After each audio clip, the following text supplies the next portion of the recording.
Over 1 year has passed since the world was blessed with a game called Deadlock. Through the highs and lows of this early access game, Deadlock is a weird love child between Overwatch, Dota, or League, whatever you fancy.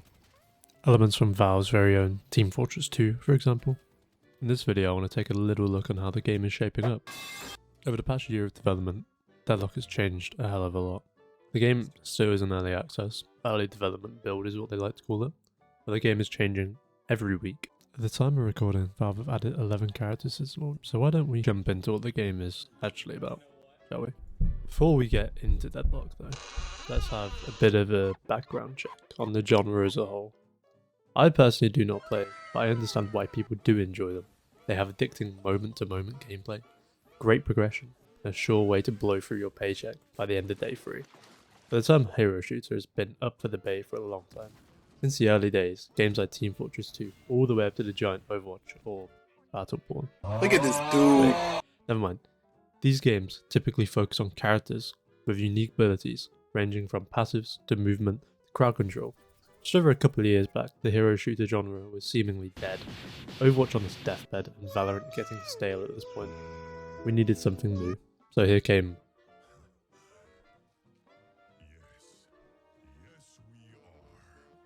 Overwatch. Again, with a 2 this time. And for a moment everyone was fooled, but then the problems came back.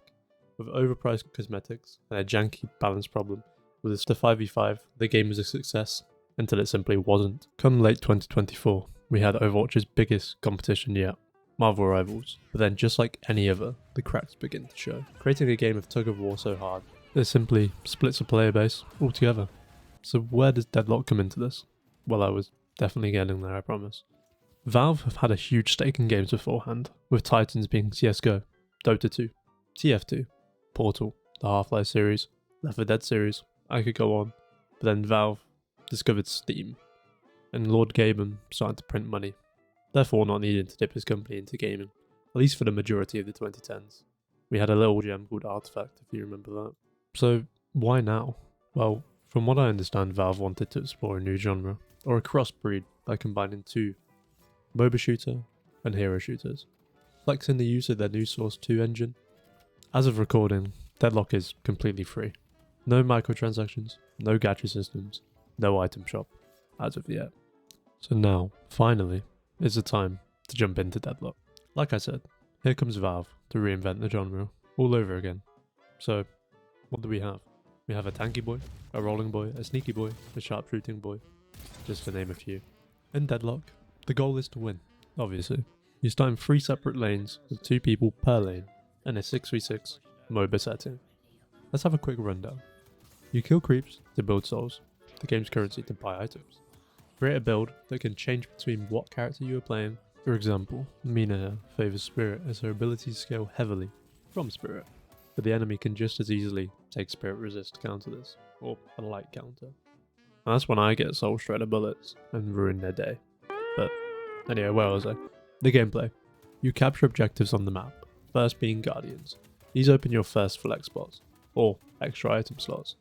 The goal is to outfarm or outscale your opponents, where skill expression is king. After around the 15-minute mark, you'll enter the early mid-game, where roaming and being within the jungle is as a higher priority. You take out camps to earn more souls, to then buy more items. It's way more fun to play, I promise. After around the 25 to 35-minute mark, this is where the late game kicks in.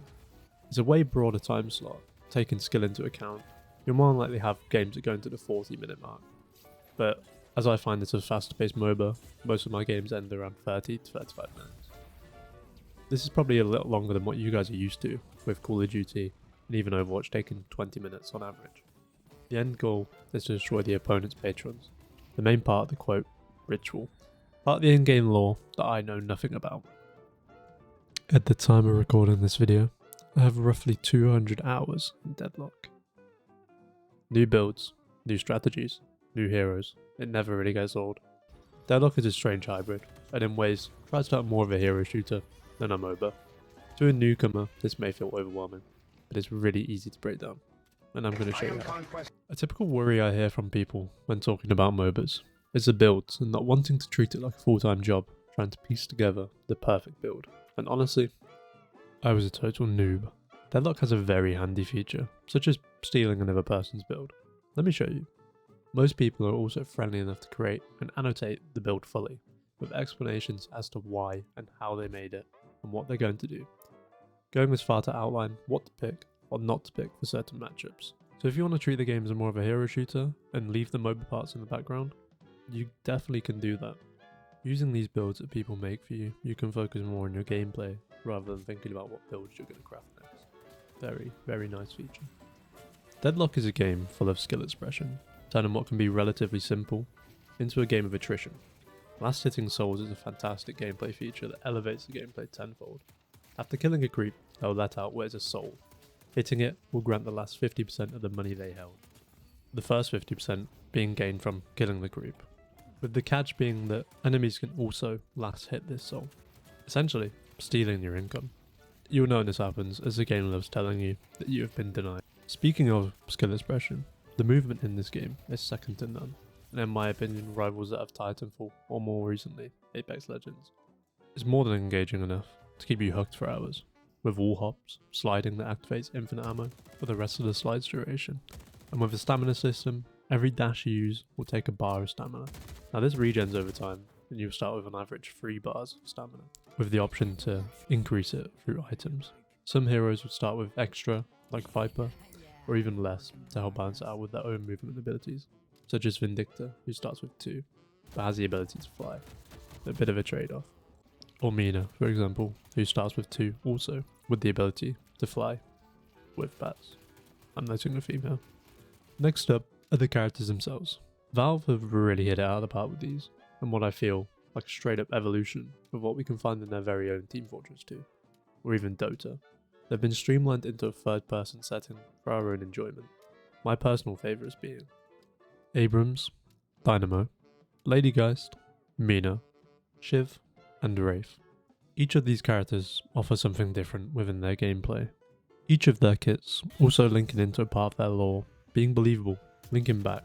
For example, you have Dynamo, a scientist who has mastered the art of creating black holes within himself, or the Doorman who subsequently creates doors, believe it or not.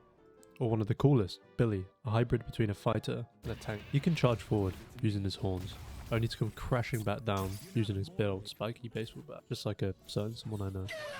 Feels like Valve really went all in on the character design, and then the kit's secondary. Considering this is only early access, and each character plays wildly different from each other, I'd say it's a very solid start.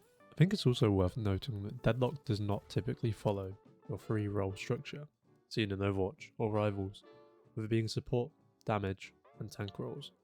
Anyone can be any role, with a few characters shining in certain ways. That's not to say that you can't turn Haze into a tank, it just might not work out. There are abilities tailored to support, being Viscous for example, that can turn someone into a big block of jelly, regenerating their health over time, or Ivy with her vines, boosting attack speed for nearby allies. You can also play these characters with full DPS in mind. One example being Dynamo. All of his abilities are tailored to team play, with you being able to dissolve into atoms to get your team out of a sticky situation or to dodge an ult, an ability listening to smooth jazz, while clicking his fingers and healing his allies in a nearby area, or a stomp that can displace his enemies, all being neatly wrapped up by his ult, a black hole that sucks its enemies in, keeping them stationary for a good 5 seconds. But with all this in mind, that's not to say that Dynamo cannot become a gun-wielding madman. With his weapon feeling probably one of the best in the game, you can definitely turn it into a lawnmower machine. Which now brings me on to my next point. With there being a total of 151 items in the game at the moment, possibilities are endless. Although, some could do with a buff. So items are split into 3 different categories, being gun damage, spirit damage, and vitality respectively. The main 2 being used for builds is gun damage and spirit damage, with vitality being mainly used for health. That's not to say that some abilities do not scale well with health. Some abilities will take a maximum HP from an enemy, for example. I'll be focusing mainly on spirit and gun damage. Most abilities in the game scale with spirit power, and the main weapon on your player character will scale with gun damage. Characters like Mina, Ladygeist, Calico are great for heavy spirit builds, whereas characters like Haze, Holiday, or Wraith benefit heavily from gun-based items. This isn't to say you can't mix it up, I just don't really recommend it. Such as Wraith, her gun can dish out disgusting amount of damage with her gun items, You can also pick some spirit items up to help our cards out, for example. Each character comes packaged with an ultimate ability. It isn't as strong or has the capabilities to team wipe, such as other shooters like Overwatch for example. While they are very strong in their own right, they lack the scale like most. Holidays is a lasso that can pull one enemy out of position, or Mo and Krill can hold a target in place. Wraith can toss an Aeon up into the air with her telekinesis, only to come crashing back down. They are more focused on single targets, with a couple exceptions obviously. Cooldowns are time based to help complement items that can decrease the ability's cooldown, unlike Overwatch or Marvel Rivals that are mainly damage based. Deadlock is so masterful in how its moment to moment gameplay comes together in a rich blend of shooting, melee attacks, movement, and abilities. Shooting is made complete with the weight of how each weapon feels in this game. Melee attacks are complemented with a neat parry system, one of the best I've ever seen. You perform a melee attack by pressing Q. This is a light melee. You hold it down to do a heavy melee attack. But there's a catch. Your opponent can see you performing these melee attacks, and in response has the option to press the button F. This will perform as a parry that will leave you stunned for a good second or two, leaving you helpless on the ground waiting to receive what is your next fisting of the day. But Valve went a step further. The melee attack is fully controllable. When you perform a heavy melee, you can move it in any direction you want within the time frame it is being performed. Want to completely outplay your opponents? You sure can do that. Predicting that your opponent's going to parry, you can always perform a 180 and completely dodge their parry. Movement is a great way to outplay your opponents, and abilities bring the whole package together. Each character's weapon will specialise in something, another will not. Some are hit scan, some are projectile based, and some are good burst up close. This means that you'll always be left with some way of dishing out damage. And then you have the movement system. As talked about before, you have different ways of traversing the map, with dash jumping, wall jumping, vents across the map that will send you flying to the opposite direction. This may seem overwhelming, and I do agree, but in the best way possible. This will help the game flowing with a stamina system, being another way to defend yourself. If you're caught out in the open and unwilling to accept your early fate, like the Avengers just jumped on you, you'll at least have a couple of movement abilities to help you from being sent to an early grave. This can create moments that look like this. With the game at heart being of course a shooter, it becomes a need of a functioning hand and an arm that can move. I don't think that many people have this, including myself. I don't think the game is as demanding as others, but when fights do get hectic, it's very easy to completely forget where you are in your own little world. With the game not having a mana system such as League, this leaves the game flowing in a way nicer state. No need to go back to spawn every 5 seconds after you've got a good push going, and oh my god is it so refreshing. With the biggest problem you'll find is that you'll have no stamina, all your items on cooldown, all your actives are on cooldown, you're reloading, so what do? You have to melee your way out. And I think this really just shows how perfect these systems all come together. With each system complementing the last, there's non-stop fun to be had in this game. With this being Valve after all, and them always wanting to do something new and exciting, they could have easily just done a standard MOBA slop, but instead, they went to elevate things. And yes, that pun was intended. The verticality in Deadlock is unlike no other. You're set in a sandbox in New York, using the movement abilities as discussed before. With the stamina and your abilities, you can get onto any rooftop you see, giving you that slight edge over any opponent. With this, the abilities can be more varied. On these rooftops or scattered around the map, you might find these wooden boxes will reward you with souls and other items. The other items in question can just be as simple as an extra bullet in your gun, or an extra 3% fire rate, or even an extra 100 souls in your bag. But these items are permanent, and they soon do stack up over the course of the game, definitely rewarding exploration within the jungle.